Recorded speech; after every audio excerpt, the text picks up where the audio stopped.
Oh, what's up, everybody? It's your friend Sheep Ludes. How are you doing? I hope you're having a wonderful afternoon. Let's talk about the new legendary path cards that we're receiving. We also got a preview of what we're going to be seeing tomorrow. So, bountiful harvest of news, really. Now, we got new legendary path cards and packs, and I know what you're thinking. Are you going to test your luck and open some packs? I shouldn't. I shouldn't do that. But then again, I'm a rebel. I'm a maverick, so I might open one or two packs at the end. The odds are not very good, by the way. 6% chance for a ruby, 21% chance for a sapphire, though I have a sneaking suspicion if I open 5 packs, I still wouldn't pull a sapphire because this is like how it goes, which the fact that I'm not pulling sapphires is going to make me feel very, very upset. But let's take a look at the actual cards in the set. Before we do that, let's take a look at the player market, right?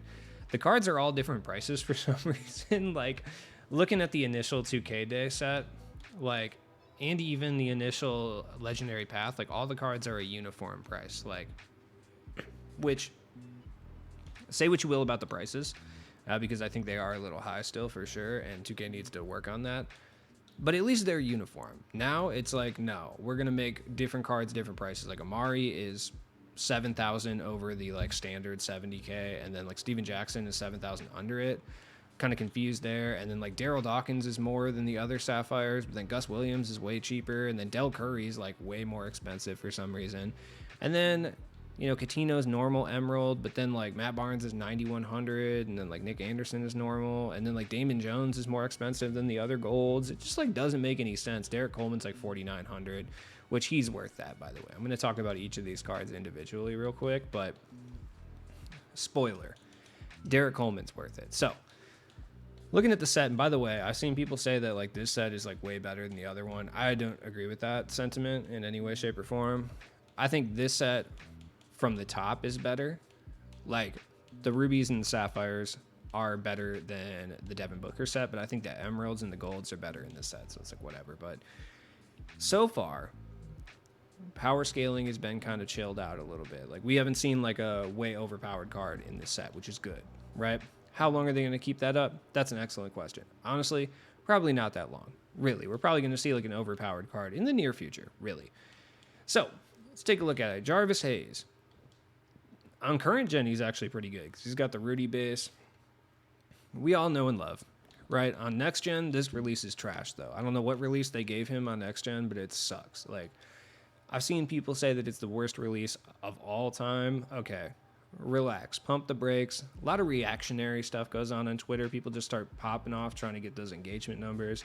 I don't think it's the worst release we've ever seen. Like, do people forget about Patrick Ewing's release last year? That might be the worst release I've ever seen in a 2K. Like, non-reactionary, just pure trash, right? And then obviously like the release they used to give like Bill Russell and like Will Chamberlain and stuff. Granted, I got used to it. It still sucks, right? So there's bad releases. Kevin Duckworth exists, man, but he's pretty good on current gen. That I can say. Like, the release is solid overall. Like, if he had a better release, he'd probably be one of the best budget small forwards in the game. But he's decent. Damon Jones is the same as he always is, right? Like, every time we get an early game Damon Jones, he's a 3-point sniper, usually at a gold or like an emerald level, and he's pretty good. I mean, he can move with the ball a little bit. Like, not great. Like, you're not going to be cooking with Damon Jones, but he's a nice spot up shooter. He's actually kind of reminiscent of like Steve Kerr, the one that we got just this past week. Pretty decent. So if you're looking for someone like that, like Damon Jones can actually cook and kind of hold it down. Is he necessarily worth the price? That I don't know. Nick Anderson's kind of a letdown. Usually we get a Nick Anderson that's like pretty good. And yeah, granted, he is a lethal shooter for sure. So if you're looking for like a lethal catch and shoot guy, Nick Anderson definitely has that. His defense just leaves a little bit to be desired, honestly.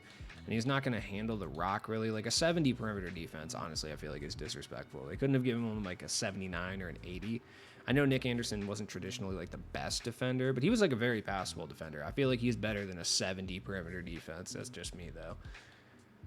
61 speed too. Like, they disrespected my boy Nick Anderson for sure. And I usually love Nick Anderson in the early game, but it's hard for me to recommend this card. But then again, if you're looking for like a pure sharpshooter guy, honestly, you could do worse. Matt Barnes is awesome. Matt Barnes is so good. 82 three-pointer, which I cannot believe I'm at the stage in the game where I'm gassing a small forward with an 82 three-pointer, but here we are. 76 ball handle, not great, you know. 80 perimeter defense, but he's got 74 interior too. Like, he can rebound a little bit. Matt Barnes is like a top tier budget small forward. I'm not going to pick this card up because you can get him in the agenda, which I'll talk about in a second. Something to take into consideration. Then we got Derek Coleman. Derek Coleman, I had to pick him up regardless because he's on the all-criminal team for sure. And the all-criminal team, we need big men out here. For some reason, top-tier big men just don't commit crimes. And if they do, they're usually like Kareem Abdul-Jabbar, so they're not exactly affordable, right? But Derek Coleman is actually a really solid stretch big for the cheap, too. 80 mid, 83 point shot. He's got some post moves on him. You know, he can't handle the rock, and his rebounding is actually kind of bummer, but good player build, decent speed too. He's actually not half bad. And he's worth a look if you're looking for like a very cheap stretch big. Coutinho Mobley's okay. I haven't got a chance to try out his pro play jumper, whatever they put on him, but I've heard that it's pretty good. And usually Coutinho's good enough. Like, the reality is though, Coutinho is just kind of like a poor man's version of Del Curry. Like, really? Did they make Coutinho be able to dunk? 65, not so bad, but damn. Like, the fact that he has a higher perimeter defense than Nick Anderson is honestly kind of making me mad. Then we got Del Curry. Del Curry is actually really good. He is. I mean, he's going to be just a monster. Really on the offensive end. Agent 3, blinders, catch and shoot corner, deadeye, green machine, limitless, slippery on gold, midi magician, and workhorse on silver. Del Curry, is he worth $21,000? I don't know. He's 6'5", so he's a little bit small too. I'm thinking about taking the plunge and maybe picking him up and just seeing, but remains to be seen if I want to do that. Gus Williams, he should feel a lot faster than he does, but he doesn't. He actually feels super, super slow. And I'm thinking that's something to do with the badges. I'd have to look. I'm not really sure, but honestly, he's not worth picking up. Like, I've seen a couple people say he's good, but majority of people who have used him have said he's kind of just not worth it at all. And I'd have to agree. Now, if you want to grind the agenda and get Gus Williams, that way you're not costing yourself anything, for sure. Then we got Daryl Dawkins, 6'11". He's actually huge, man. 70 free throw is actually good for a big man at this stage as well. 66 mid-range is hittable, for sure, not great. 85 driving dunk actually kind of makes me mad because, like, Daryl Dawkins, his nickname was Chocolate Thunder. Like, my man boomed the rock. The fact that he has 85 is just disrespectful also. 45 ball handle, not great, obviously. 80 block, but only a 78 interior defense. I just feel like they kind of do. The issue that I'm having this year is I'm 100% cool with realism, right? You guys know that. I like realism. I like balanced cards. I like cards that have weaknesses. I like cards that have like one or two strengths and majority weaknesses, right? But I feel like for the sake of power scaling in certain cards, like Daryl Dawkins, having 69 speed is actually really solid, right? But I just kind of feel like 85 drive and dunk is just not right. And the 78 interior defense, I mean, it should be like an 84 or something, right? Just like something. I know it's not the hugest change, but it's like an aesthetic thing. That being said, he's kind of good. He's like a poor man's Nate Thurman. It's like if you didn't get pre-order Nate Thurman and you're looking for someone to kind of hold down the interior like that with some speed, like Daryl Dawkins got it for you. Steven Jackson, I really don't think he's worth picking up. The reason I say that is he's pretty okay, but he doesn't even inherently do anything like that much better than Ron Artest. So if you're going to spend that MT, which you shouldn't, I'm being honest, like there's no point in picking up rubies at this stage. Like if you want to grind for some rubies, cool, but like spending $63,000 on Steven Jackson when you know he's going to be like out of vogue in like 2 weeks, man, you know? And then Amari Stoudemire. Amari's fast. He can shoot a little bit. I've heard his jump shot's actually kind of good, but the 54 ball handle is a huge L for Amari for sure. The fact that he's even close to Daryl Dawkins on the interior defensive side is really irritating to me, but whatever. Rebounding, 75 speed's really nice for sure. 63 lateral quickness. I mean, the badge count's nice for sure. I mean, he's going to be yamming the ball. I mean, he's going to be good, but is he worth 77,000 MT? No, he's not. He's absolutely not worth 77,000 MT. Now, like I said, there are some that you can grind for. So 30 assists with point guards over multiple multiplayer games gets you Sapphire Gus Williams. So if you're interested and want to try him out, you can go do this and get him for free. That way you don't have to waste any of your precious currency, any of your shekels, as it was. Win a clutch time offline or clutch time online game using 5 Rockets players gets you Coutinho Mobley. I'll be honest, like, it's not worth going to buy 5 Rockets players for Coutinho Mobley. Like, yeah, if you really want Coutinho Mobley and you buy like 5 golds, like you may be able to save like 1,000 MT, but it's just not worth the trouble in my opinion. That's just my personal, especially because like when you grind for these cards, I can't remember, are they? Yeah, they're non-sellables. You can't even sell them if you don't like them, so there's no point really. Score 36 points with the Warriors playing a game for Matt Barnes. I would say this is absolutely necessary. Like, if you are needing small forward assistance, go boot up one of these challenges. Like, absolutely go boot up, like, let's see here. I mean, you could probably do it in a pickup challenge, but the reality is you should probably just do it in, like, the basketball fundamentals thing. Just do the athleticism one. Put a bunch of dunkers, and then if you have Steph Curry already, which a lot of people do, use him or just whoever, really. Score 36 points, get Matt Barnes, because Matt Barnes is really solid. That's what I'm going to do. It's the reason I haven't bought him quite yet. You know, it is what it is. And then 21 points with Wizards players. If you have a Wizards player, go do it, I guess. For gold, Jarvis Hayes. I mean, he might come in handy at some point, but he probably won't.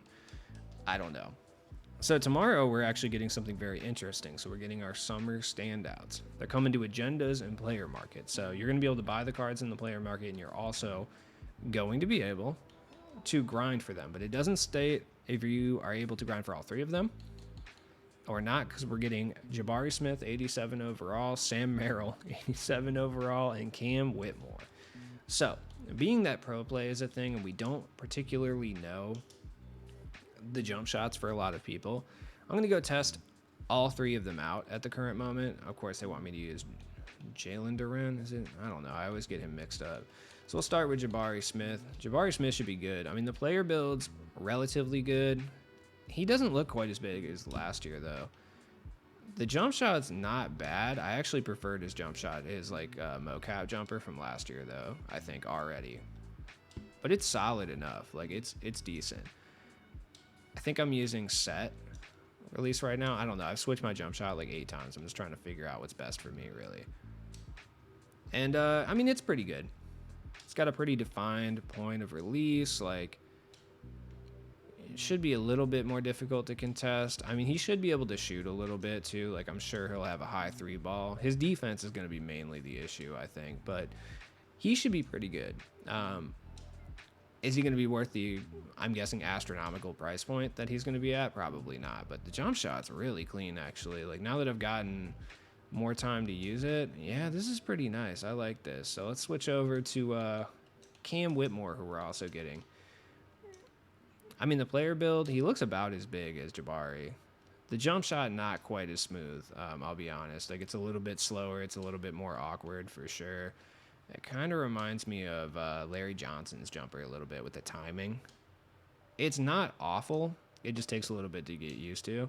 And depending what his stats or badges are looking like, I mean, all of these cards are going to be worth grinding for to a certain extent. It's just a matter of, are they going to be worth paying for people that don't have time or the ability to grind for them? Because I'm sure, being they're the first grindable rubies, the agenda is going to be cracked. Like, 2K is going to want people to spend money on these. So they're going to make the agendas for at least one of these cards, probably Jabari, ridiculous. Like, win 5 unlimited games in a row or something, especially because rubies are, like, sought after. So you have to assume that they're going to be annoying. I want to know what's up with Sam Merrill, dude. Like, I don't know anything about this guy, but he's kind of hooping right now. Oh, my man got a hot zone for the gold. Okay, that jump shot, I do not like that. I'll be honest, I don't like it at all. It's just a weird place to release. I feel like it's going to be really easy to contest, too. Now, that being said, once you get the timing down, it's kind of smooth. He has a big-ass screen window. Like, that I can say. Because I don't think I've released the jump shot in, like, the same place. For sure. Let's shoot from outside the hot zone. Yeah, I mean, the release is actually really good. I'm just a little bit worried because it's Sean Marion-esque in, like, where he releases it. So I'm kind of, like, worried about contests. But the release is actually cash, dude. And he's going to have shooting badges, too, for sure. Yeah, this guy might be a sleeper. He might be pretty good. I'm interested to see what's up with these cards tomorrow when they release. But let me know who you're excited for. And I'm really excited to test these cards out tomorrow. As always, it's your friend Cheap Loots. I appreciate you guys for coming to hang out. And, like, I'll see y'all tomorrow, man. Corner Jays.